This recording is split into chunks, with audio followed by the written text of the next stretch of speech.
இல்லையா? வணக்கம்ண்ணே. வணக்கம் வணக்கம். எப்படி இருக்கீங்க? Well done my boy. பார்த்தாலே தெரியும் எப்படி இருக்கேன் அப்படின்றது.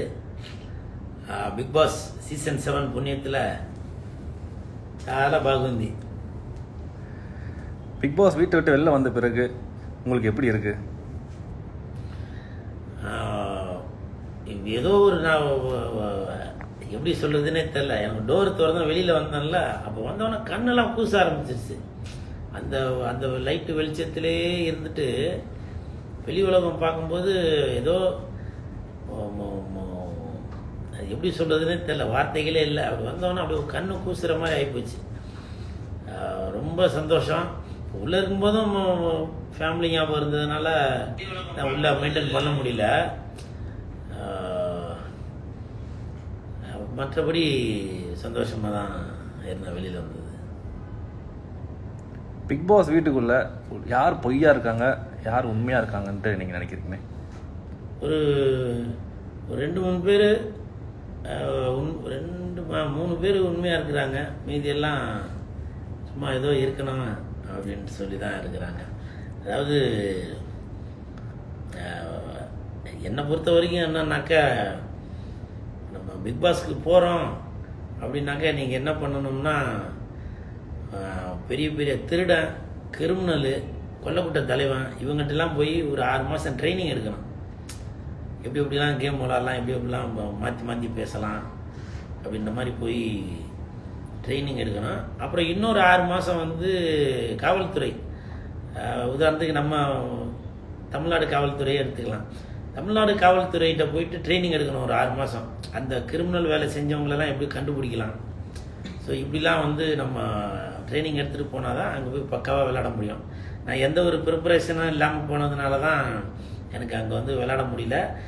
ஃபுல்லாக வீட்டு ஞாபகமே இருந்ததுனால என்னால் அது எப்படி சொல்கிறதுன்னு தெரில. அதனால தான் நான் வெளில வந்துட்டேன். அது உண்மையாக இருக்காங்கன்ற அவங்களோட பெயர்கள்னு சொன்னீங்கன்னா நல்லா இருக்குண்ணே. உண்மையாக இருந்தவங்க விஷ்ணு, அவன் உண்மையிலே ஹீரோ. ஜாலரா போட மாட்டான், உண்மையாக பேசுவான், தப்பு நடந்தால் அதை தட்டி கேட்பான். அப்புறம் தினேஷும் அப்படி தான், உண்மையாக இருக்கிறாள். முடிஞ்ச வரைக்கும் நம்ம மேலே தப்பு வரக்கூடாது அப்படின்றதுக்காக இந்தியன் தாத்தா மாதிரி ரொம்ப நேர்மையோடு இருக்கணும், ஸ்ட்ரிக்டாக இருக்கணும் அப்படின்னு நினைக்கிறாள். அப்புறம் மணியும் அப்படி தான், வம்பு சண்டைக்கு போக மாட்டான், வந்த சண்டையை விட மாட்டான் அப்படின்ற மாதிரி தான் உண்டு தான் வேலை உண்டுன்னு உள்ளாள். பொய்யா இருக்கிறாங்கண்ணே. அது இப்போ மீதி பேலன்ஸ் நீங்களே கணக்கு எடுத்துக்கோ. இன்னும் 1-2 பேர் இருக்காங்க. இப்போ இருக்காங்க, அவ்வளோதான் வச்சுங்களேன். ஓகேண்ணே. இதில் யார் ரொம்ப ஸ்ட்ராங் கண்டஸ்டன்ட் நீங்கள் நினைக்கிறீங்க இப்போ பிக் பாஸ் வீட்டுக்குள்ளே இருக்கிறவங்கள? விஷ்ணு தான் நினைக்கிறேன். விஷ்ணு, மணி, அப்புறம் அர்ச்சனா, தினேஷ், இவங்கெல்லாம் ஸ்ட்ராங் தான் நினைக்கிறேன். அவங்க விசித்ராம்மா இவங்கெல்லாம் ஸ்ட்ராங் கண்டஸ்டன் தான் நினைக்கிறேன். பட் இருந்தாலும் மக்களோட கையில் தான் இருக்குது. ஏன்னா ஸ்ட்ராங் அப்படின்னு சொல்கிறத விட பரிசு அடிக்க போகிறது யாருன்னு பார்த்தாக்கா, அது நல்ல புத்திசாலித்தனம், நல்லா விளையாடுறது, அதையும் தாண்டி ஒரு லக்குன்றது வேணும். அது லக்கு இருந்தால் தான் அது அடிக்க முடியும். நீங்கள் வேணால் பாருங்கள், நீங்கள் யார் எதிர்பார்க்குறீங்களா அவங்க அடிக்காமல் வேறு யாருன்னா அடிப்பாங்க பாருங்களேன். இது நான் கற்றுக்கிட்ட பாடம். இது வரைக்கும் என் வாழ்க்கையில் நடந்தது, நான் கலந்துக்கிட்ட சம்பவங்கள், நான் பார்த்த சம்பவங்கள் எல்லாமே வச்சு சொல்கிறேன். கப் அடிக்க போகிறது நீங்களே யாருன்னு பாருங்கள். என்னடா அது இவங்களா அப்படின்னு நினைக்க போகிறீங்க பாருங்கள். பிக் பாஸ் வீட்டிலேருந்து நீங்கள் கற்றுக்கிட்ட ஒரு விஷயம் அது என்ன வரும்?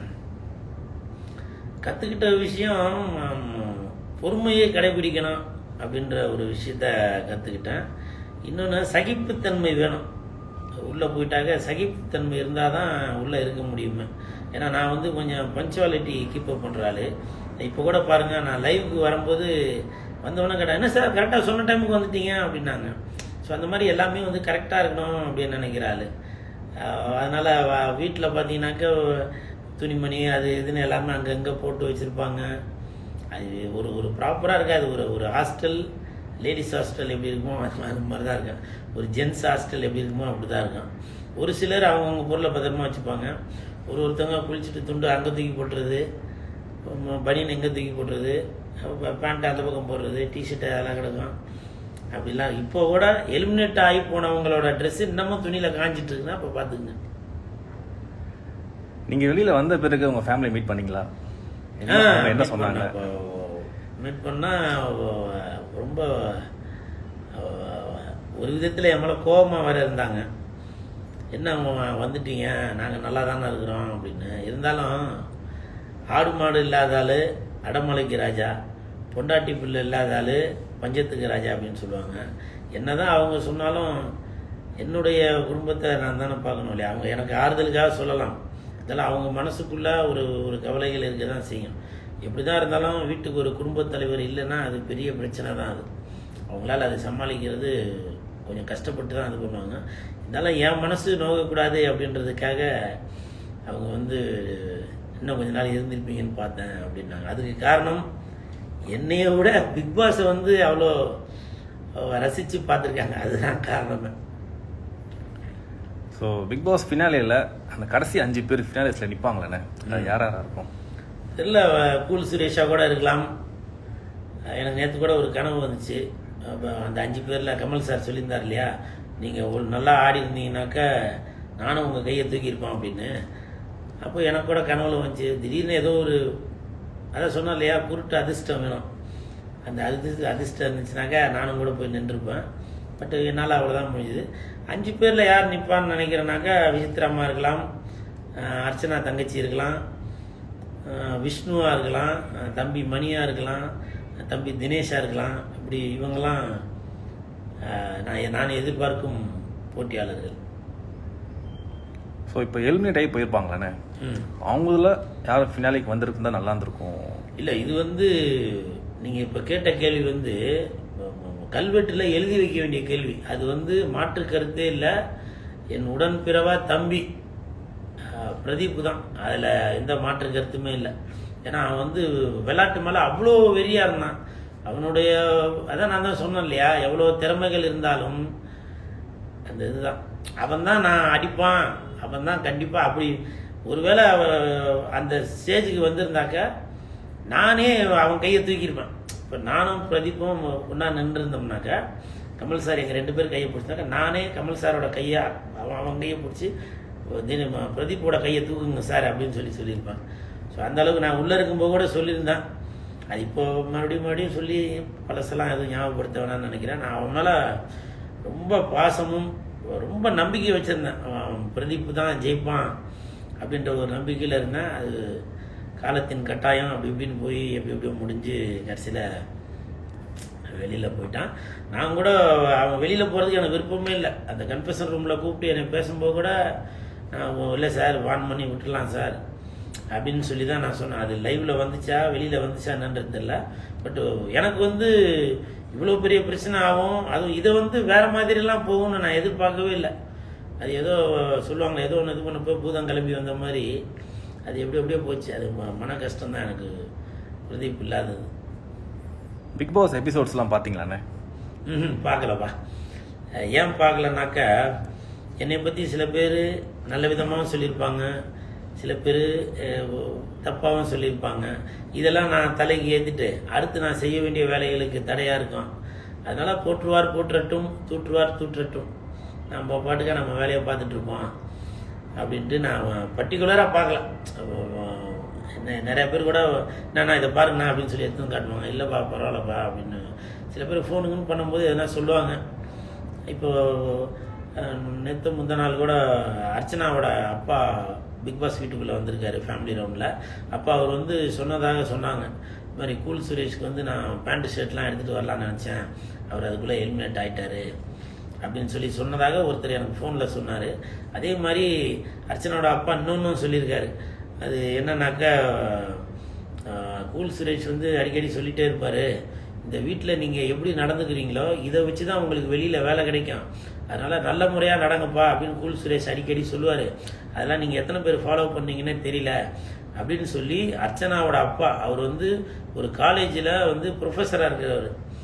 ஸோ அந்த வாத்தியாருக்கு வந்து தெரிஞ்சிருக்கு என்னுடைய நான் சொன்ன கருத்து வந்து உண்மைதான் அப்படின்றத. அந்த கருத்தை வந்து பிக் பாஸில் வந்து அர்ச்சனா மூலமாக எல்லாருக்கிட்டையும் சொன்னதில், சார் உங்கள் பேர் எனக்கு தெரியல, அர்ச்சனாவோட அப்பா வாத்தியார் சார், உங்களுடைய மாணவன்னா நான் வந்து இந்த நேரம் உங்கள் பாதம் தொட்டு வணங்குகிறேன். இந்த கருத்தை நீங்கள் வெளியில் சொன்னதுக்கு. இந்த கருத்து பிக் பாஸில் உள்ளவங்களுக்கு மட்டும் இல்லை, எல்லா இடத்துலையுமே தான். ஒரு ஆஃபீஸில் வேலை பார்த்தா கூட, நீ அந்த ஆஃபீஸில் வேலை செய்கிற இடத்துல ஒழுங்காக சின்சியராக இருந்தீங்கன்னாக்க அந்த ஓனரே உங்களுக்கு அடுத்த ப்ரொமோஷன் கொடுப்பாரு. அதே மாதிரி ஸ்கூல் படிக்கிறப்பவும் சரி, நீங்கள் நல்லா படித்து நல்லபடியாக இருந்தீங்கன்னாக்கா உங்களுக்கே ஸ்காலர்ஷிப்லாம் கிடைக்கும். ஸோ இது வந்து பிக் பாஸுக்கு மட்டும் இல்லை, எல்லா இடத்துக்கும் பொருந்தும். இந்த நேரத்தில் அர்ச்சனாவோட அப்பா இந்த கருத்தை சொன்னதுக்கு நன்றியை தெரிவித்துக் கொள்கிறேன் சார். உங்களோட அடுத்த பிளான் என்னென்ன? அடுத்த பிளான்னு தெரியல. இப்போ நான் வந்ததுக்கப்புறம் ஒரு 2-3 படம் கம்மிட் ஆகிருக்கு, சும்மா பொய் சொல்லக்கூடாது. சந்தானம், என் நண்பன் சந்தானம் எல்லாம் கூப்பிட்டு சில விஷயங்கள்லாம் இது பண்ணியிருக்கோம். ஒரு 2-3 படம் கம்மிட் ஆகிருக்கு. ரொம்ப சந்தோஷம். எனக்கு என்ன ஒரு ஆச்சரியம்னாக்க, பிக் பாஸுக்கு இவ்வளவு வேல்யூ இருக்கா அப்படின்னு நான் உள்ளே போகும்போது நினைக்கவே இல்லை. ஏன்னா இப்போ நம்ம ஆல்ரெடி வெளியிலே ஒரு ப்ராப்ளமான ஆள் தான், உள்ளே போயிட்டு வந்து என்னப்பா பண்ண போகிறோம் அப்படின்னு நினச்சேன். ஆனால் பிக் பாஸ் போனதுக்கப்புறம் இந்த கடந்த ஒரு 3-4 நாளில் ஃபேமிலி ஆடியன்ஸ் எனக்கு இவ்வளோ இருக்காங்கன்றது எனக்கு அவ்வளோ ஆச்சரியமாக இருக்குது. எங்கெங்கோ உள்ளவங்களாம் வீடு தேடி வராங்க. அது வந்து லேடிஸு, அதான் ஃபேமிலியில் உள்ளவங்கலாம் 60-70 வயசு 80 வயசு ஆளுங்களாம் நமக்கு இவ்வளோ ஒரு முரட்டுத்தரமான வெறியராக இருக்கிறாங்கன்றப்போ ரொம்ப என்ன சொல்கிறேன்னே தெரியல. இது எல்லா பெருமையுமே வந்து பிக் பாஸ் இந்த சீசன் 7 டீமுக்கு தான் போய் சேரும், என்னை உள்ளே கூட்டிகிட்டு வந்ததுக்கு. அவ்வளோதானே. மக்களுக்கு உண்மையாக இருங்க, நேர்மையாக இருங்க, நல்லதே நினைங்க, நல்லதே நடக்கும். சரிங்களா? இன்னைக்கு வந்து காசு பணம் கிடைக்குது அப்படின்றதுக்காக பொய்யும் புரட்டும் பேசிட்டு அது வந்து ரொம்ப நாளைக்கு நிலைக்காது. என்னால் பொய்யும் புரட்டும் பேச முடியாததால தான் நான் அந்த வீட்டுக்குள்ளே ரொம்ப நாள் இருக்க முடியல. ஏன்னா ஒரு 5 பேர் சேர்ந்து ஒரு பொய்யை வந்து அதுதான் உண்மை அப்படின்னு சொல்லி அழுத்தி சொல்லி அது ஆமான்னு ஆக்கிட்டு போயிடுறாங்க. ஸோ அந்த மாதிரி என்னால் மனசை மாற்றிக்கிட்டு இருக்க முடியல. கேட்டாக்க இது ஒரு கேம் அப்படின்வாங்க. கேம்லாம் என்ன, பணத்துக்காக தானே கேம் ஆடுறீங்க, அப்போ நீங்கள் பணத்துக்காக தானே இந்த வேலைகள்லாம் பண்ணுறது, நிறையா பொய் சொல்கிறது, இதெல்லாம் வந்து மாற்றி மாற்றி பேசுகிறது, இந்த கிரிமினல் வேலைகளாக செய்கிறது, இதெல்லாம் வந்து தான் என்னால் பிக் பாஸ்குள்ளே இருக்க முடியாததுக்கு ஒரு காரணமே. நம்ம வந்து ரொம்ப அந்த ஆத்மாத்மாவா அதோட வந்து நம்ம இந்த கேரக்டருக்கு இந்த கெட்டப் போட்டு இப்படி பண்ணுவோம் அப்படி பண்ணுவோம், நம்ம ஃபுல் எஃபெக்டை கொடுப்போம் அப்படின்னு சொல்லி நினச்சி பண்ணுவோம். ஆனால் அவங்க வந்து ஒரு 4 பேர் 5 பேர் சேர்ந்து அவங்களுக்குள்ளே ஒரு ஆளை தேர்ந்தெடுத்துட்டு நான் இவருக்கு பண்ணுறேன், நான் அவர் கை தூக்குறேன், இவர் கை தூக்குறேன்ட்டு அவங்களே கையை தூக்கி திறமை உள்ளவனுக்கு வேலை இல்லாமல் பண்ணிடுறாங்க. ஸோ அதனால் எனக்கே அது ஒரு இதாகி போச்சு. திறமை இல்லாதவன் உள்ளேருந்து நம்மளோட திறமையை வெளிப்படுத்த முடியாமல், திறமைக்கு ஒரு அங்கீகாரம் கிடைக்காம நம்ம உள்ளேருந்து என்ன பண்ண போகிறோம் அது ஒன்று. அப்புறம் ஃபேமிலி ஞாபகம் இதெல்லாம் வரும். காசு பணம் என்னடா எப்போ வேணால் சம்பாரிச்சிக்கலாம் அப்படின்ற ஒரு மனதைரியம் வந்துருச்சு. அதனால் ஃபேமிலியை பார்ப்போம், வெளியில் போய் கூட சம்பாரிச்சுப்போம். இங்கே வந்து நம்பர் 1க்கு ஆனாக்கா பணம் கிடைக்குது அப்படின்றதுக்காகவே வந்து பொய், திருட்டுத்தனம், மொல்லமாரித்தனம், முடிச்ச வைக்கத்தனம் இதை பண்ணி தான் நம்ம இதெல்லாம் வாங்கணுமா அப்படின்றது எனக்கே ஒரு என்ன நானே கேட்டுக்கிட்டேன். ஏன்னா நான் உள்ளே வந்து கூல் சுரேஷாக போயிருந்தேன்னு வச்சுக்கங்க, இதெல்லாம் நான் செஞ்சுருப்பேன். நான் உள்ளே போனது சுரேஷாக தான் போனேன்.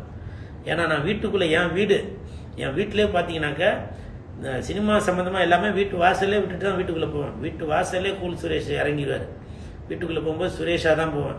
இப்போ மனைவிக்கு அப்பாவாக இருப்பேன், மனைவிக்கு கணவனாக இருப்பேன், குழந்தைகளுக்கு அப்பாவாக இருப்பேன், இப்படி தான் இருப்பேன். வெளியில் வந்தால் தான் நான் ஒரு நடிகர், கூல் சுரேஷ் அப்படின்றத. ஸோ அதே மாதிரி தான் பிக் பாஸ் போகும்போது தான் கமல் சார் வந்து சொன்னார், நீங்கள் வீட்டுக்குள்ளே வந்து சுரேஷாக இருக்கணும் அப்படின்னாரு. நானும் அதே மாதிரி வீட்டில் எப்படி இருந்தனோ அதை பேஸ் பண்ணி தான் நான் வீட்டில் இருந்தேன். நாங்கள் உள்ளவங்களாம் என் குழந்தைகள் மாதிரி நினச்சி ஒரு குடும்பத்தில் இருக்கிற மாதிரி தான் நினச்சி இருந்தேன். அதனால தான் என்னால் தாக்கு பிடிக்க முடியலையே என்னவோ. கூல் சுரேஷாக இருந்தாங்க ஊயின்னு கத்திக்கிட்டு அப்படி ஒரு மிரட்டலாக இருந்திருக்கலாம்.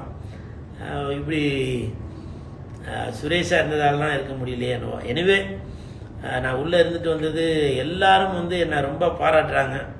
உங்களுக்குள்ளே இப்படி ஒரு குணம் இருக்குதா அப்படின்னு சொல்லி சொல்கிறாங்க. அதெல்லாம் எனக்கு ரொம்ப சந்தோஷமாக இருக்குது. நீங்கள் கோடி ரூபாய் கொடுத்தா கூட இந்த சந்தோஷம் வந்து என்னால் சிந்திக்கவே முடியாத சந்தோஷம். அவ்வளோ சந்தோஷத்தை கொடுத்துருக்கீங்க. எனக்கு சப்போர்ட் பண்ணிய பொதுமக்கள், ரசிகர்கள், ஃபேமிலிஸ், நடிகர்கள், நடிகைகள், டைரக்டர், இயக்குனர் அனைவருக்கும் என் நன்றி. பிஆர்ஓக்கள், பத்திரிகை நண்பர்கள், ஊடக நண்பர்கள், இணைய நண்பர்கள் எல்லாருக்கும் மிகப்பெரிய நன்றி. எனக்கே ஆச்சரியமாக இருக்கு. நீங்கள் அநேகமாக இப்போ நாங்கள் வந்து போகும்போது நீங்கள் டிவியில் பார்த்துருப்பீங்க. இவன் போகிறான் எப்படி ஒரு வாரத்தில் துரத்திடுவாங்க, இவன் அராத்து பிடிச்சவன்பா, இவன் அடங்க மாட்டான்பா, இவன் என்னென்ன வேலை பண்ணுவான் பாரு உள்ளே போயிட்டு அப்படின்ட்டு எல்லோரும் நினச்சிருப்பாங்க. ஆனால் நான் உள்ளே போனதுக்கப்புறம் தான் என்னோட கேரக்டர் இப்படி கூட இருக்கா அப்படின்னு சொல்லி நிறைய பேர் என்கிட்டே வேறு சொன்னாங்க. ஏன்னா நான் உங்களை வந்து தப்பாக நினச்சிட்டேனா அப்படின்னு. தம்பி உங்களை நான் தப்பாக நினச்சிட்டேன் தம்பி, நீங்கள் இப்படி ஒரு சென்டிமெண்ட்டான ஆள் அப்படின்ற விஷயமெல்லாம் நான் வெளியில் வந்ததுக்கப்புறம் சொல்கிறாங்க. இதெல்லாம் சப்போர்ட் பண்ணி அனைவருக்கும் நன்றி. ஜான் சீனா அது நம்மளோட டைலாக்கு. தமிழண்டா அதுவும் நம்ம dialogue. Well done my boy அதுவும் நம்ம டைலாக். ஏகப்பட்ட டைலாக். நான் ரன்னிங் ரேஸில் ஓடல, வின்னிங் ரேஸில் ஓடிட்டுருக்கேன், அது நாட் கூல். இது எல்லாமே ஏகப்பட்ட டைலாக் நம்ம போட்டது தான். அந்த டைலாக்லாம் வெளியில் வந்து நல்லா ஃபேமஸ் ஆச்சு அப்படின்னு சொன்னாங்க. அதுக்கு சப்போர்ட் பண்ணிய அனைத்து ரசிகர்களுக்கும் என் மனமார்ந்த நன்றி. இப்போ நீங்கள் எப்படி சப்போர்ட் பண்ணுறீங்களோ அதே மாதிரி எனக்கு சப்போர்ட் பண்ணுங்கள். நானும் உங்கள் மனசு நோகாதபடி, உங்களை சந்தோஷப்படுத்துகிறபடி தான் நான் இனிமேட் நடந்துப்பேன். இது வரைக்கும் பார்த்த கூல் சுரேஷ் வேற, இனிமேல் பார்க்க போகிற பிக் பாஸ் கூல் சுரேஷ் வேற. விரைவில் நேர்லேயும் கூட சந்திக்கக்கூடிய வாய்ப்பு இருந்தாக்க கண்டிப்பாக வந்து சந்திக்கிறேன். சப்போர்ட் பண்ணிய அனைத்து நல்ல உள்ளங்களுக்கும் பாதம் தொட்டு வணங்குகிறேன். நன்றி நன்றிண்ணே.